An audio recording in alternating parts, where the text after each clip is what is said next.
Hi, my name is Matthew Jackson, and I'll be your instructor for the upcoming Ellucian Java and Object-Oriented Programming Overview class that's scheduled to run Tuesday through Thursday of this next week.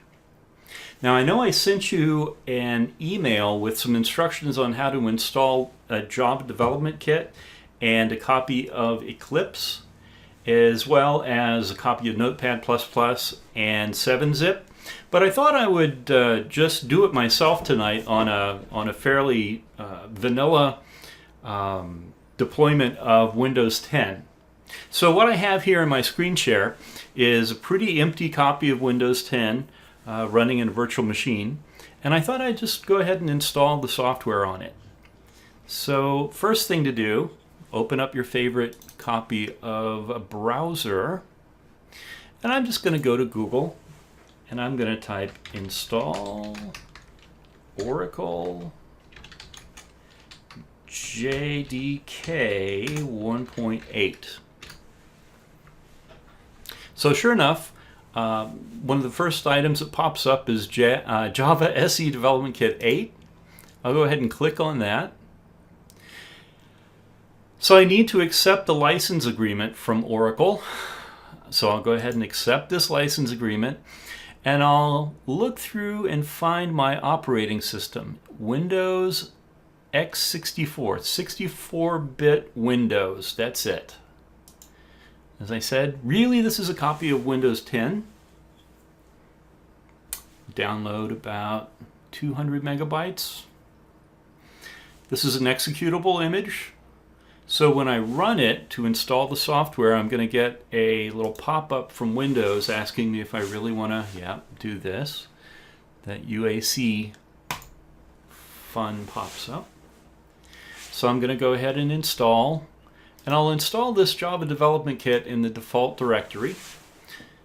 It'll tell me in just a second, but the default directory is going to be C, program files, Java, and then the location, the JDK and JRE version. A little message about the new cadence of the releases in Java. Yep, there's my message where the JRE is. And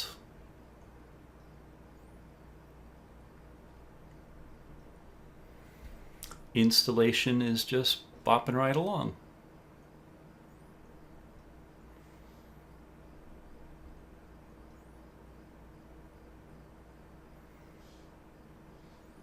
Okay, so there's one. Now the next thing I need to do is download a copy of Eclipse, and I'll just open up a second tab, and I'm going to grab a copy of Eclipse, and I happen to know it's Photon is the name of the project. We might as well get the latest copy, so I'm going to download Eclipse Photon, I can't spell, for Java. We'll see how far that gets me. Eclipse IDE for Java developers packages. That should get me pretty close, I think. Let's see. Oh, it gets me close, but not quite. This package was released 6/24/2015. A newer package is available here. So I'll go ahead and click here. And sure enough, if I scroll down just a bit, Eclipse IDE for Java developers. There we go. That's the guy I want. I'm going to go ahead and click on that link, and I'll get to the dedicated page. And the reason I did that is I want you to see that the page that I linked you to in my email is actually this page right here. So this is the link that will, if you copy the link from the email I sent, this is where you'll end up. Now it's important that the bitness of the copy of Eclipse that I download matches the bitness of the copy of the JVM that I chose. I chose a 64-bit JVM.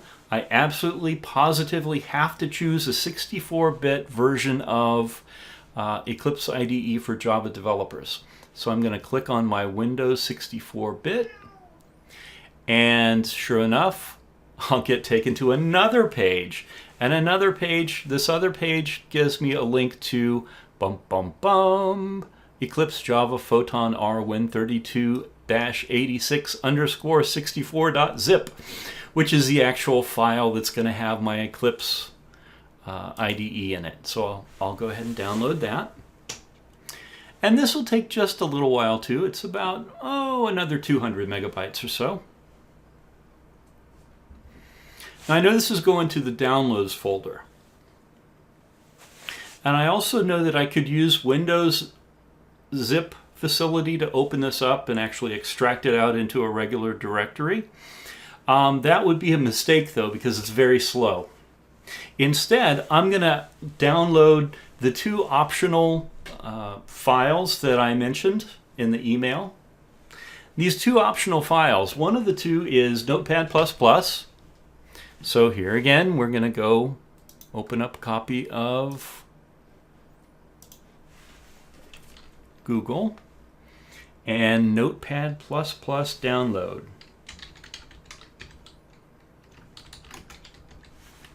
Notepad++ download. Sure enough, I'll just go to the Notepad++ page, accept its little cookies policy, and download the Notepad++ installer. Execute it. Again, the UAC message. We install Notepad++ in its default location. And I'm just quickly clicking through all of the defaults. I don't even need to run it. We'll use it to edit our very first program in the class, which is why I kind of like having it around. It's also a nice general editor.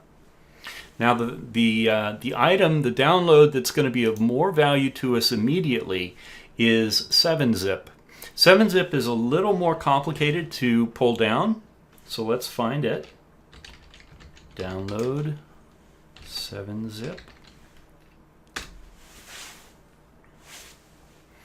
And www.7-zip.org is where it lives.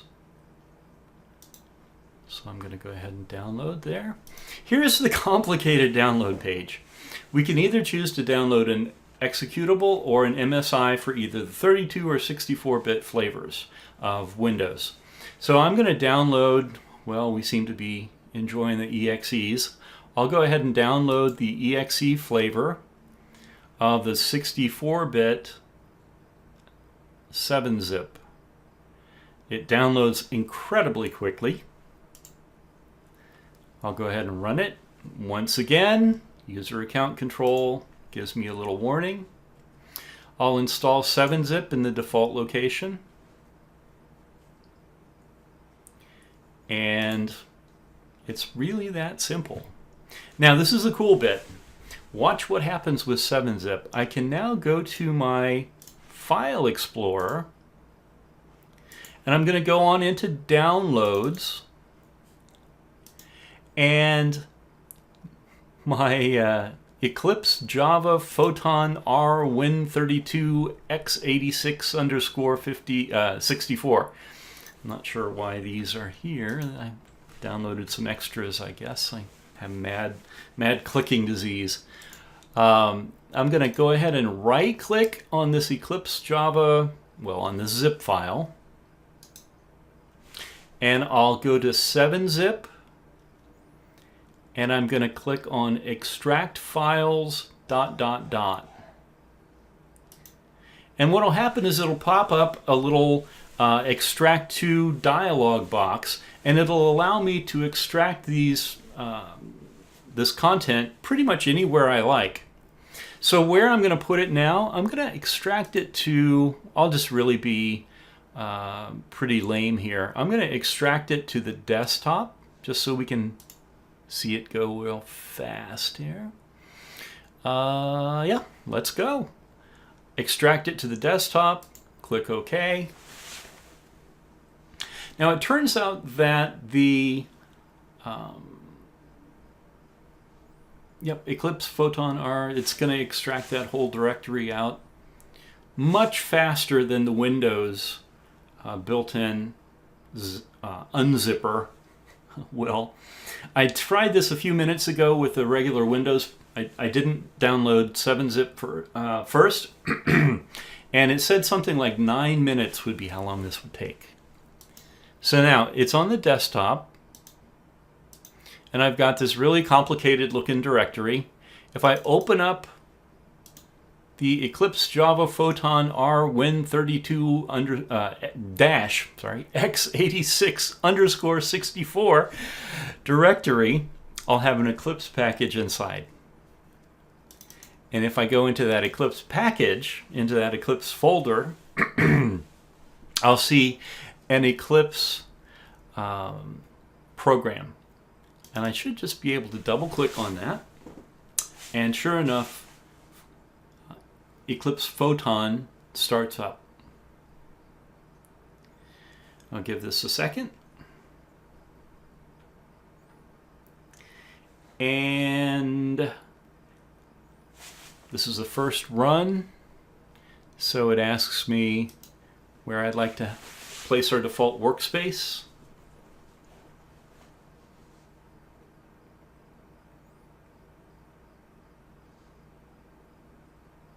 And this is actually confirmation that everything we need to set up for the class is working.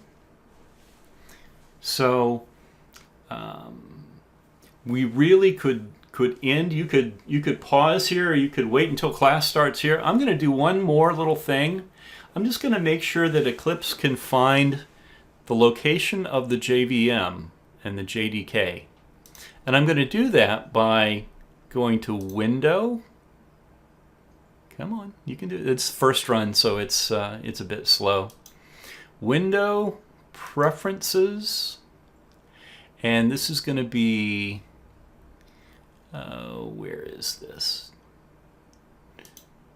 General. Actually, I can just type it in here.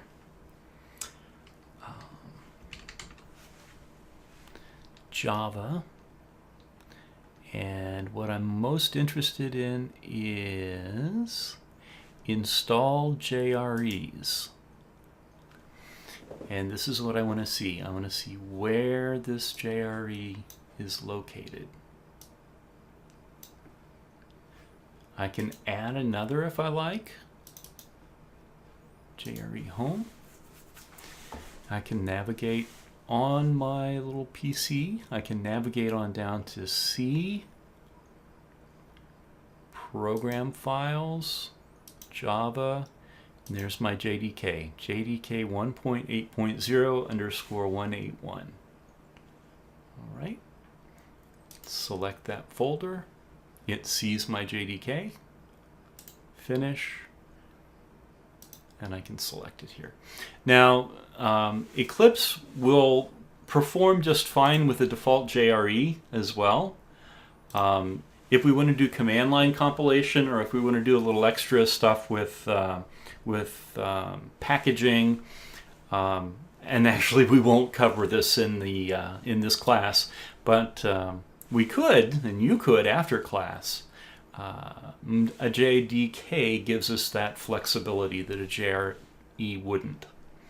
All right. So there we go. Just a really quick, 15 minutes or so, 14 minutes. And I just wanted to show you how easy this is to put together. And if you're one of those folks that find it easier to follow along and actually see what's going on and what's expected of you rather than reading it and figuring it out for yourself, here's the video. So there we go. I'm going to go ahead and apply and close here. I'm going to close this copy of the IDE.